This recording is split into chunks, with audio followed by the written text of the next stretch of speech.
Bob, and thank you everyone for coming. It's great to see some very familiar, smiling faces. It's good to have you all here tonight. I have a lot I'd like to tell you about my faith, but I really think I have to start with a story. Dwight Moody was an influential evangelist in the late 19th century.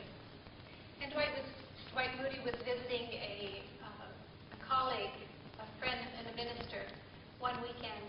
And the minister said to him, I wonder if you would be willing to speak for me in the service tomorrow.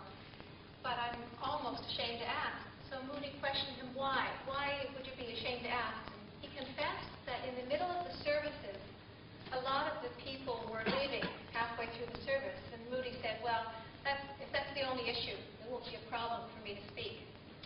So the next day, Moody got up to speak, and he said, my friends, today I'll be speaking to saints and to sinners. Sinners, I'll speak to you first while I have your attention. And so he spoke for a while to the sinners, and then said, sinners, I have done with you now. You can leave any time you please. Strangely enough, on that day, no one left the service. Well, the good news is that I haven't divided my talk tonight into saints and sinners, so if you have to leave early, nobody's going to classify you.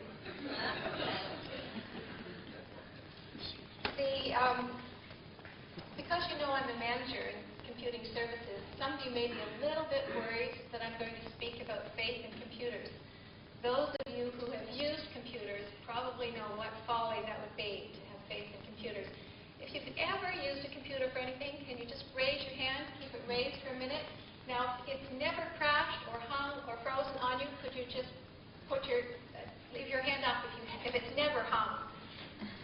Okay, if you've never had your computer hang. Well, you can see there are very few people who've never had their computer hang. So, it's kind of as I suspected. My faith isn't in computers. My faith is in a much higher power.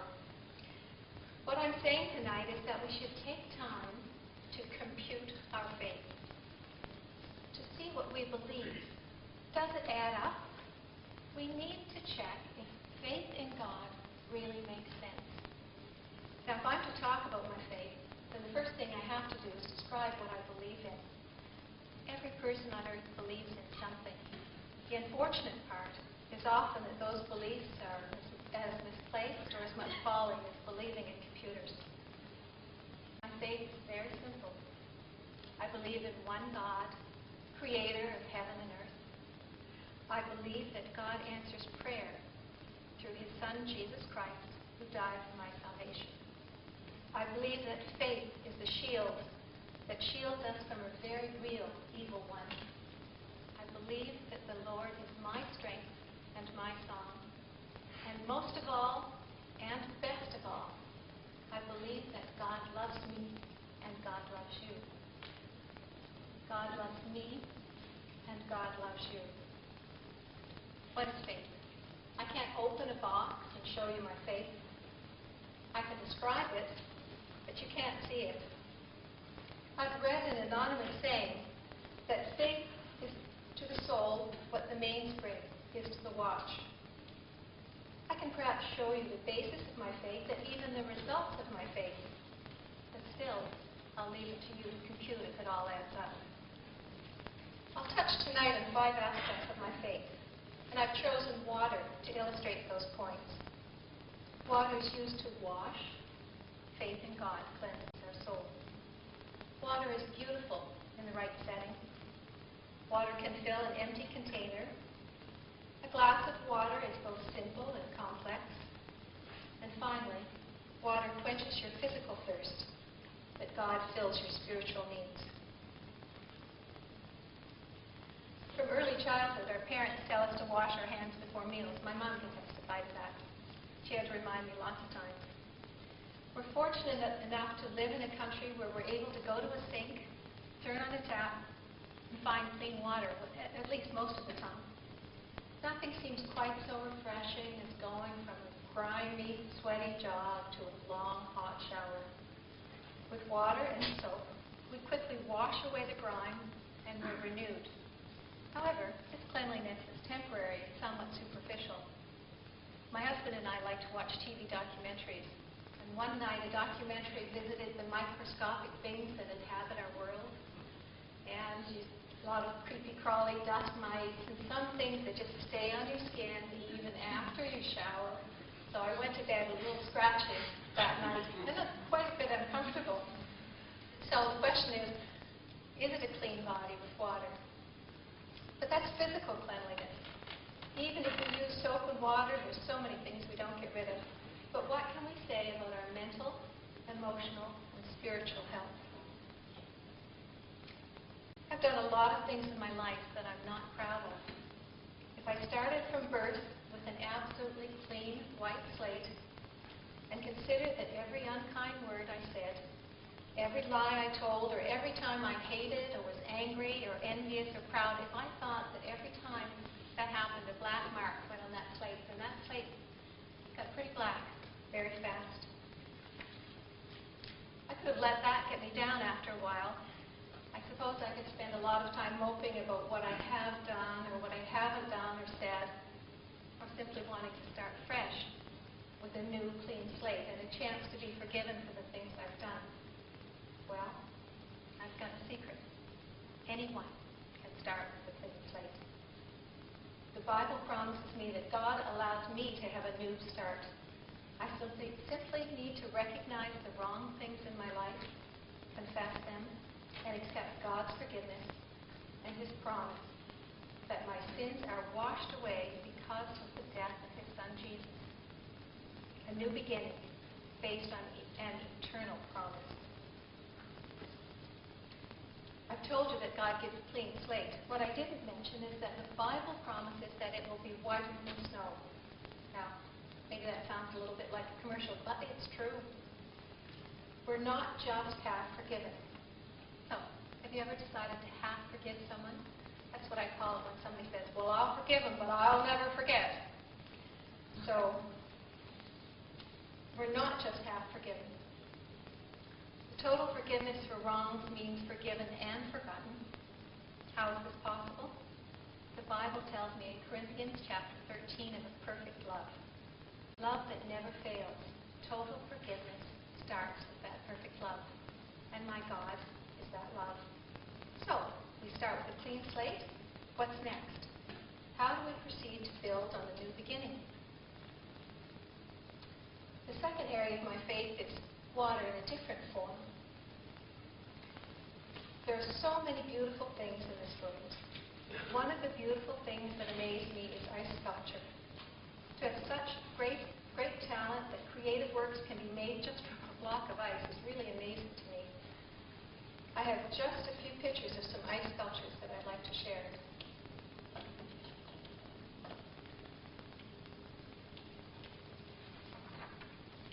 Behind the beauty of an ice sculpture is a lot of hard work, planning, and sweat. Yet no matter how much work an artist is prepared to put into it, none of it can be accomplished unless the right materials are there.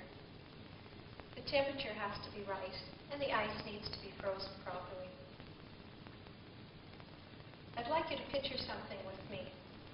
If it helps, then you can close your eyes, but no sleeping, please. Picture with me, if you will, what would happen if you had someone, an artist, in a room, all of them with the right tools laid out, talented artist, ready to go, ready to start, and someone brought to them a bucket of water. How could you carve an ice sculpture out of a bucket of water?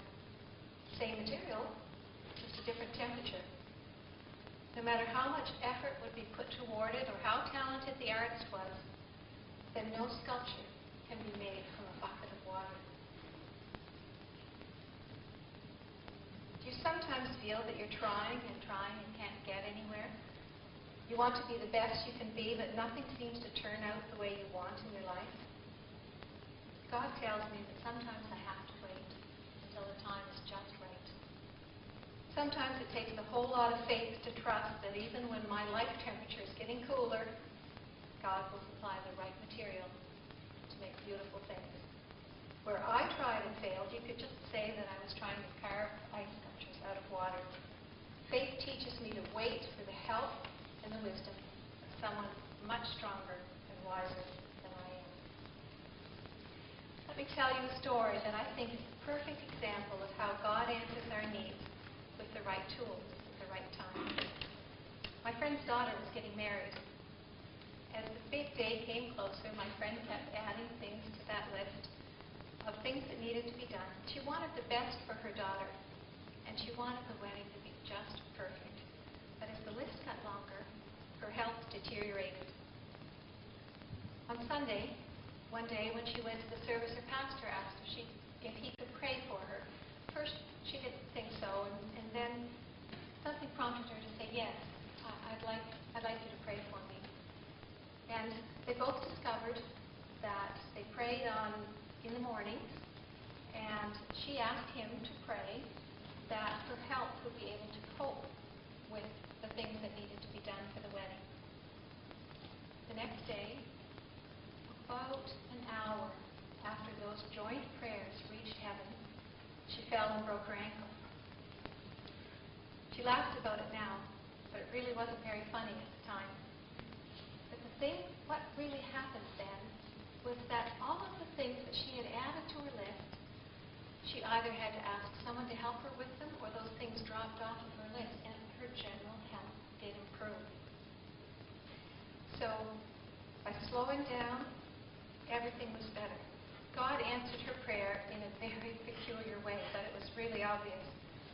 She had put her trust exactly where it needed to be. James White says in his booklet, A Search for the Spiritual, does Christianity work? Is it a faith that helps? Christians would answer with a resounding yes, but would quickly add that Christianity isn't true because it works. Rather, it works because it's true. I'm trying each day to make something meaningful of my life.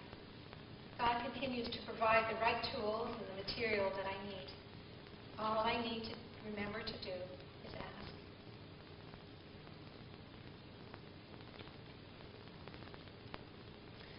One of the tools which helps in my faith journey is God's Word, the Bible. Some say that the Bible just isn't relevant in today's society. I mentioned Dwight Moody earlier. He was a faithful man whom I admire for his dedication to God. In one of his sermons on considering the excuses that people give why they don't believe, Dwight Moody gave the following illustration. People are not afraid of expressing their opinion of God's book after having read a few chapters. Because they don't understand what they've read, they condemn the whole. If I have a boy, 5 years old, and I send him to school tomorrow, and he comes home and I ask him, Willie, can you read and write and spell? Do you understand about geometry? Have you finished your algebra? Why, Papa, he says, why do you talk that way? I've spent all my time just learning A, B, and C. What? I say, have you not finished your education? I will take you right away from that school if you have not. Now, there's just as much reason in my doing that as there is in a man taking up the Bible and condemning it before he has studied it. The second tool which builds my faith is prayerful communication. We have to remember that communication is a two-way street. The only way that faith can live and grow is by reading the Scripture and through prayer. Prayer needs to be regular and not just talking, but also listening. Now, why would anyone expect faith to grow if it only happened once a week on Sunday?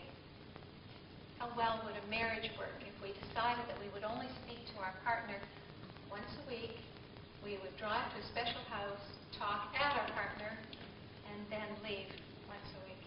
How long would that marriage last? God has given us the tools, Bible, prayer, and His everlasting love. Based on trust, we can make beautiful things out of our lives. An excerpt from a collection of stories compiled by Franklin Alley illustrates how our faith can work.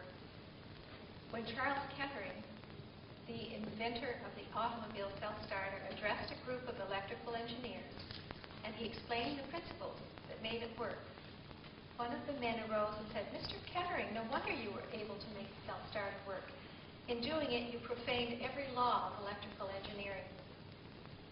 No, said the inventor, I did not profane the laws of electrical engineering, not one single principle. I simply formed a hypothesis that placed the principles together in a new relationship. Then when I tested it, it worked. Actually, faith is the following out of a hypothesis based on spiritual principles that have been tested and found to be sound. Then when this is tried out, it works. Once we have the right understanding and relationship, we need to build on it each day and discover how it changes the way we live. One of the things I do in the internet as an aid in my everyday work, one of the things I do is use the internet as an aid in my everyday work. When I was preparing this talk, I thought I would look to see what some other people on the internet have to say, so I went to www.sermoncentral.com, so all of you guys that, have to do a last-minute sermon, you can check there. I read what Pastor Dan Erickson had to say about faith, and he illustrates really well how we need to have more than just head knowledge. Genuine faith includes choosing with the will. It's not enough to believe the right things about Jesus and be happy about them. We also need to place our trust, our faith, in who Jesus is and what he's done for us. That implies that we stop trusting ourselves and that our confidence is shifted to Jesus Christ. I can take a chair and believe in my head that it will hold me up. I can rejoice in my heart that it's a beautiful chair and looks very comfortable. But until I choose to sit down, the chair doesn't do me a whole lot of good. We can believe in our head that Jesus Christ can save. We can rejoice in our heart that he is able and willing to do so. But until, as God enables us, we choose to put our trust in him, it doesn't do a whole lot of good. So I can restart life with a clean slate, washed clean by something better than water. I can create beautiful things with the tools that God gives. What does that do with my life? Let's consider the question of how full my glass is.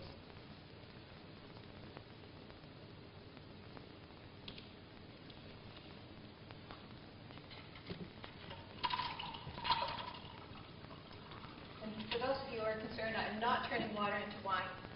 Okay? Now, I'm sure that some of you have heard the definition of the difference between a pessimist and an optimist. The pessimist would look at the glass and say that it's half empty, and the optimist looks at the glass and says it's half full.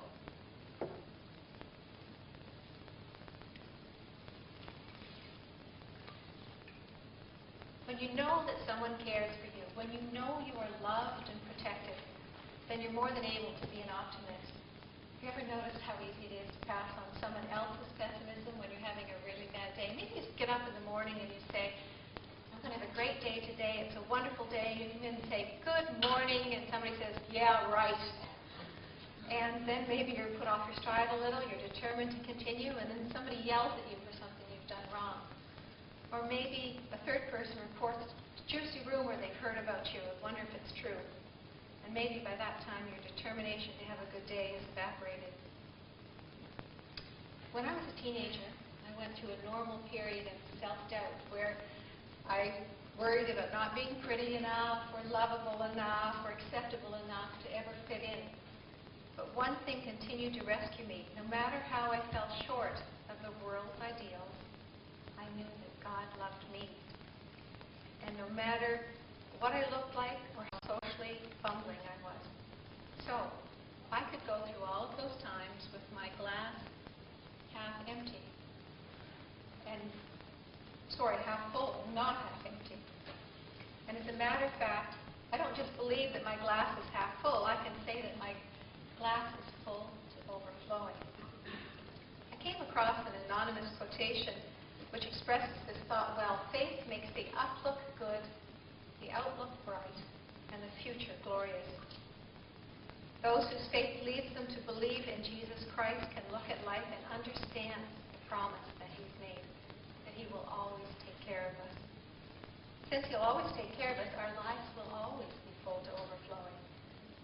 If someone were to come to you today and tell you that the very thing that you're worried about, that nagging feeling that's in the pit of your stomach and won't go away, if someone were to tell you he has a secret to take that horrible feeling away and replace it with joy, peace, and excitement, wouldn't you jump at that chance? If someone told you that you could start to feel more rested and less tense, more calm and less jumpy, wouldn't you want to hear more about that? One day, when my daughter Kate was almost 2 years old, and I've got her permission to tell this story, so it's okay. I was watching a movie. My friends know that I can get just a little emotional at times.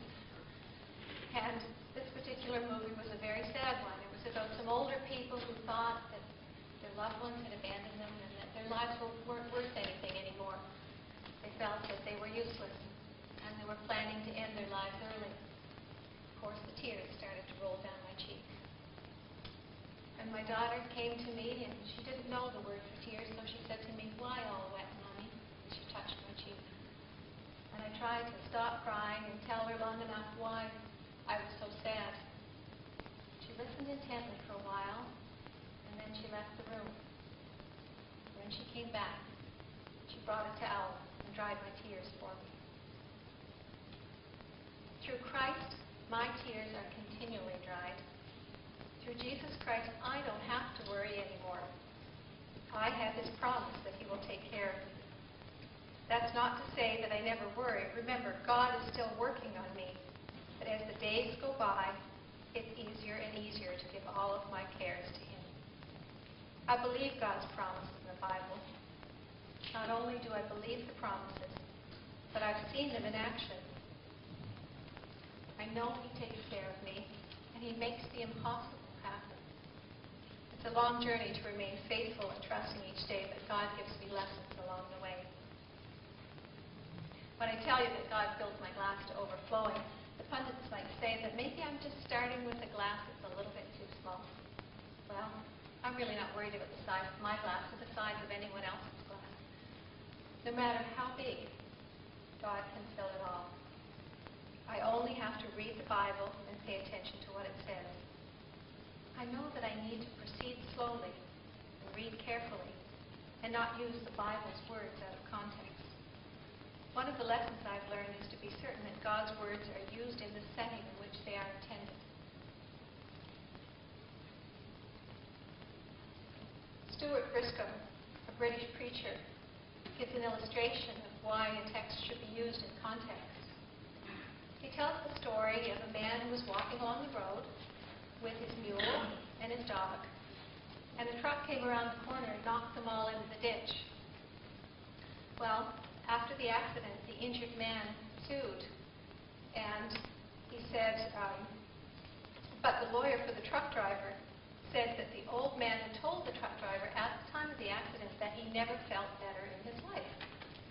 So, when he was cross-examining the old man, the lawyer said, "And did my client ask you at the time of the accident if you felt okay?" And the old man said, "Yes." "And did you tell him that you'd never felt better in your life?" And the old man said, "Well, it's this way. I was walking along the road with my mule and my dog, and this guy comes around the corner too fast, and he knocks us all into the ditch. He comes to the stop, and he jumps out of the truck with his shotgun. He sees my dog is bleeding, and he shoots him. He sees that my mule had a broken leg, and he shot the mule. And then he asked me, 'So how do you feel?' And I told him I never felt better in my life." You have to consider things in context. Actually, I suppose it's one of life's mysteries. How many of us have gone to a doctor's waiting room, met a friend in the doctor's waiting room, and somebody says to you, "Hi, how are you?" And you say, "Just fine." Why are we in the doctor's waiting room? Well, I am fine. There may be lots of things wrong with my body and sometimes my circumstances in life.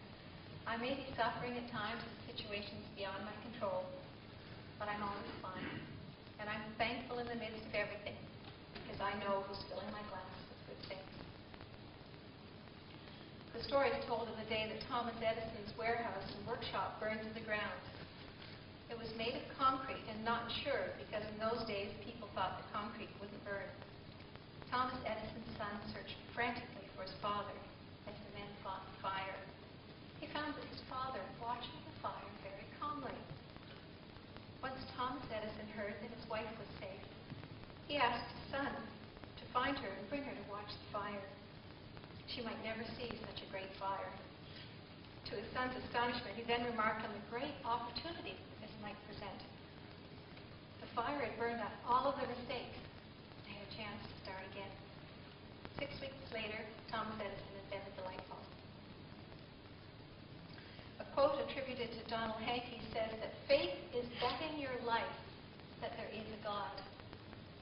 That's where my bet is, in the hands of one stronger and wiser and purer than I am, in God's hands. He gives me hope for the future when I know that the present is bleak. He gives me strength when I can't cope by myself.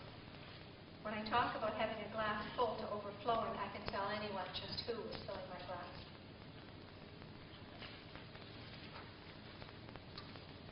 Some say that belief in God is too simple. Some say that it's too complicated. In reality, some things can be both simple and complex. So, what about a glass of water on the table? I need you to think about, is that simple or is that complex? Where does faith start? Those who say that faith is too simple say that there must be something we have to do to work our way into God's favor. Those who say that it's too complicated say that they don't understand the Bible, therefore it should be dismissed. Or they question the Bible, or why there are so many things wrong in this world. How can a just God allow so many tragedies to happen? C.S. Lewis was a man who, as an atheist, started to question why he was an atheist. Once he began that journey of thought, he discovered that the world that surrounded him logically pointed to God. He had started by questioning the cruelties of this world. He questioned, if a good God made the world, then why has it gone wrong? And for many years I simply refused to listen to the Christian answers to this question because I kept on feeling whatever you say and how clever your arguments are, isn't it much simpler and easier to say that the world was not made by an intelligent power? Aren't all your arguments simply a complicated attempt to avoid the obvious? But then that threw me back into another difficulty.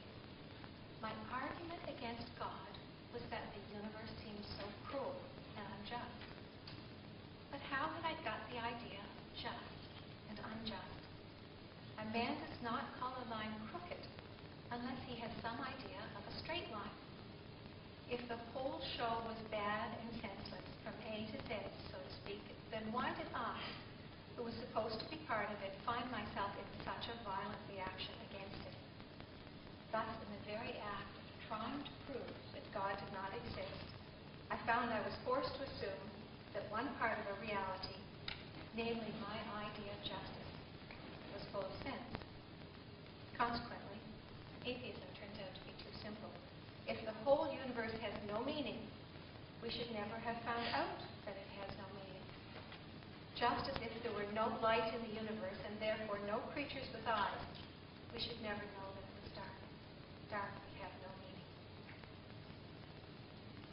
I can say to you that my faith in God is both simple and very complicated, and you may wonder how that can be. Having a glass of water on the table seems simple enough. One glass, some water, a table. Or is it? Let's listen to C.S. Lewis again. It's no good asking for a simple religion. After all, real things are not simple. They look simple, but they are not. The table I'm looking at looks simple. The table I'm sitting at looks simple, but ask a scientist to tell you what it's really made of.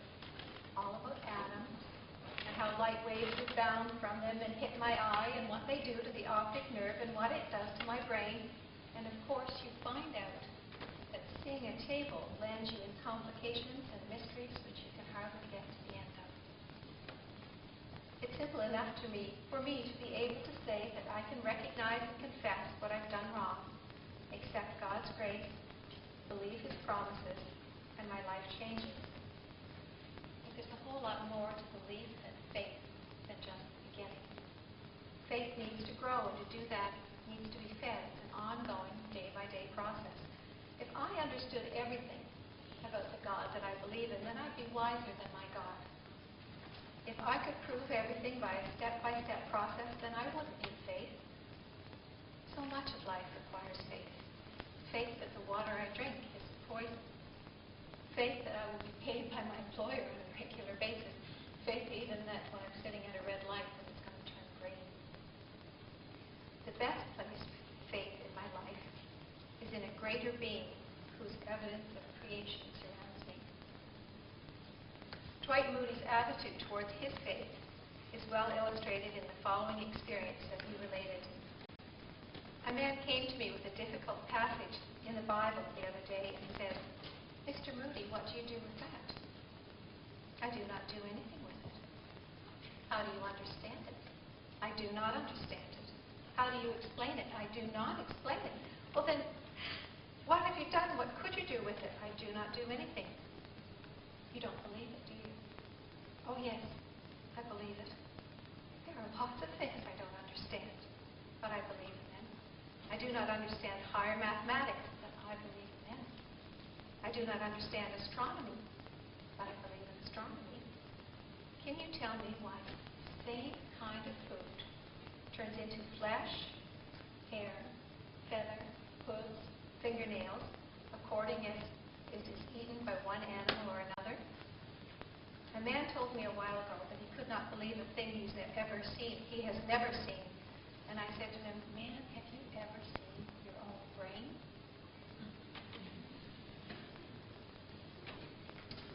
Okay, raise your hand if you were ever a teenager. All right, good. Some people are still awake out there. This is great. Remember how much we knew when we were teenagers? Boy, I was so smart. Once I reached my first year of university, I acquired, to my mind, a huge part of the world's knowledge, and I was quite willing to impart that knowledge to anyone who was around who would even start to listen, especially my parents. They, in turn, were very smart enough to simply listen and wait. In the second year of university, I began to think maybe there was just a little more to life than I had first believed. And in my third year of university, I think I got a little bit depressed. Now, as a parent, I want to be able to help my teens understand just how big the universe is and how many questions remain unanswered. However, I expect they'll need to discover it the way I did, through life lessons along life's journey. I believed in God when I was very young. I certainly understood less of my beliefs at that time than I do now. My understanding has grown, but interestingly enough, so have my questions. One thing is certain, I don't have all the answers, but there's lots of room in my faith for questions. You don't expect a one-week-old baby to be able to conduct symphonies.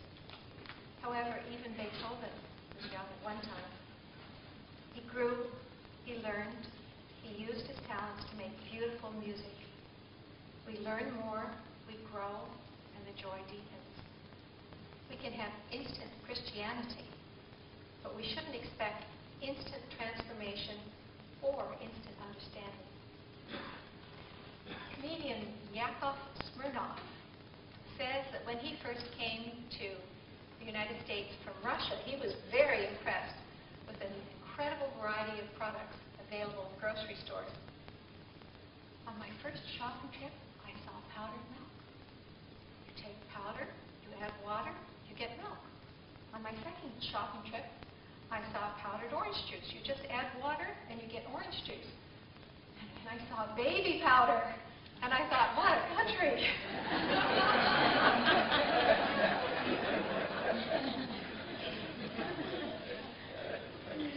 A glass of water sits on this table. It's simple yet very complex. Where does our faith in God fit? My last point is that faith in God fills my life with meaning.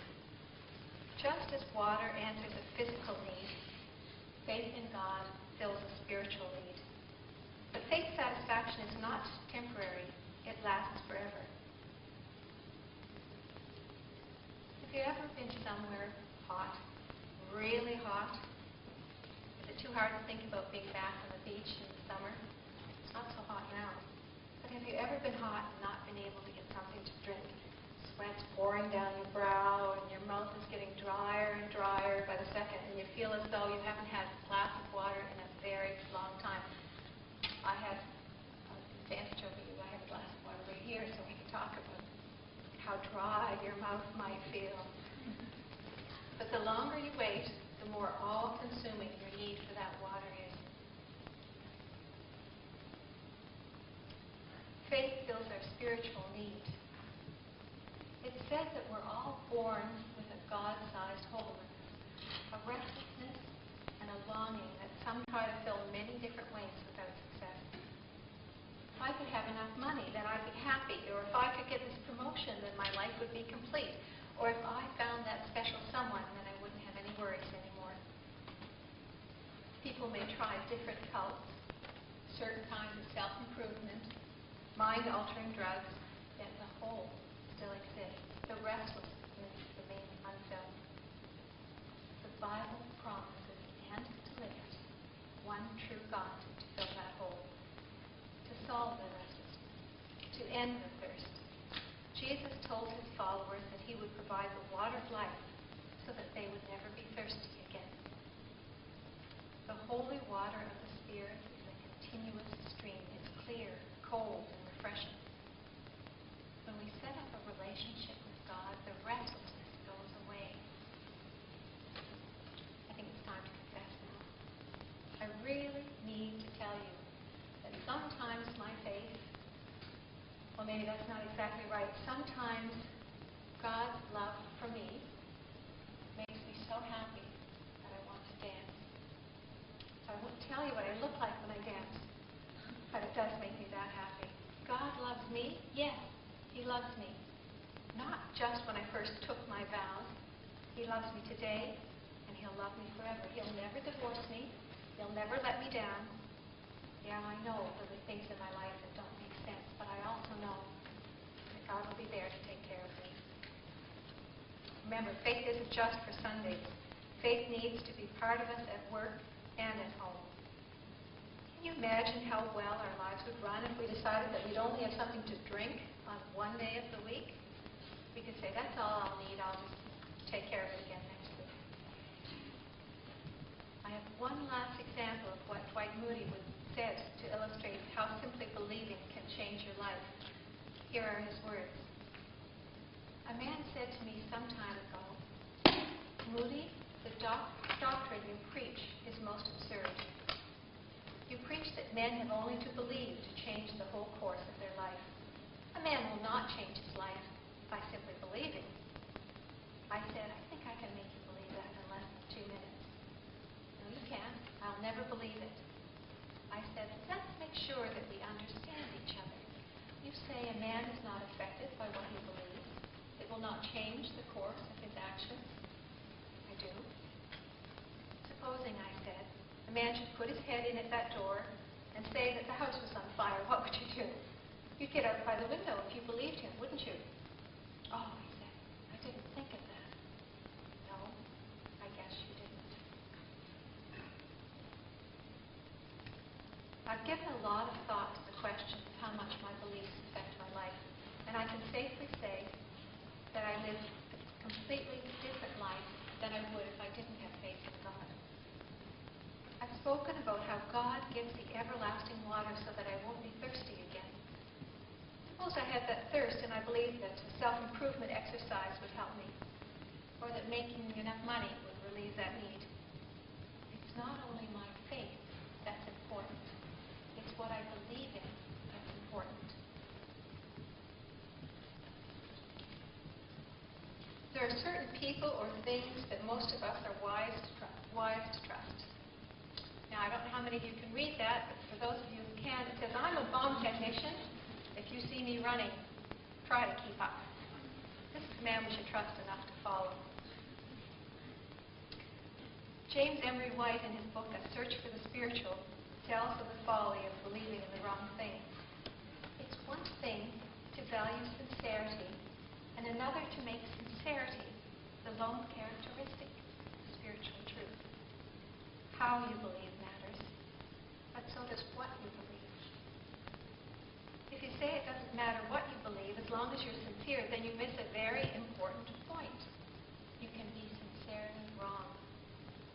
I have a headache at 3 o'clock in the morning and I blindly reach into my medicine cabinet, I can sincerely believe that I'm taking an aspirin. If I'm really taking cyanide, my sincerity will not save me from the perils of the poison that I've ingested. During World War II, Adolf Hitler sincerely believed that the slaughter of 6 million Jews was justified, but he was sincerely wrong. Sincerity matters, but it can't alter reality. Therefore, it's not simply the sincerity of our faith that matters, but the object of our faith as well. Faith is very much like rope. It matters what you tie it to.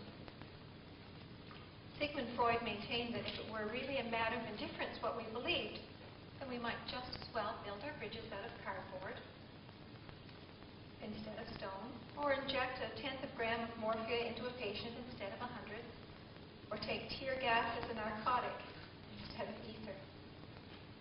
My faith is in God's higher power. Without the security of that faith, I don't need to worry about what might happen, or about how I need to work towards the world's definition of success. Knowing that I do not live my life for approval of my colleagues or friends, or to have power or money, gives me a wonderful sense of freedom. My friend Brenda sent me this poem by Mother Teresa, and I keep it pinned to my computer monitor to remind me. It's entitled, Do It Anyway. People are often unreasonable, illogical, and self-centered. Forgive them anyway. If you're kind, people may accuse you of selfish, ulterior motives. Be kind anyway. If you are successful, you will win some false friends and some true enemies. Succeed anyway. If you are honest and frank, people may cheat you. Be honest and frank anyway.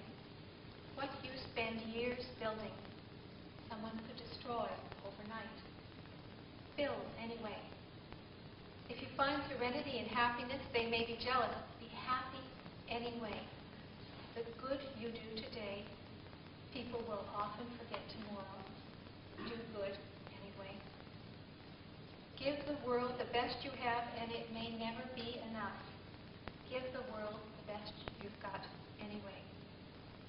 You see, in the final analysis, it's between you and God. It was never between you and them anyway. It's between God and me. It's between God and you. Faith in the one true God is a life-changing experience that brings joy, gives the right tools for living, and stills the restlessness that we all have. Just as water can take care of our physical needs, so faith in God takes care of our emotional and spiritual needs and gives us the strength to do things that we never dreamed possible.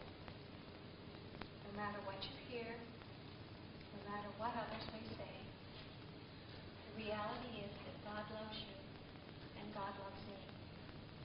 The good news is that He loves every one of us, no matter who we are or what we have done. Does faith in the living God add up? Does it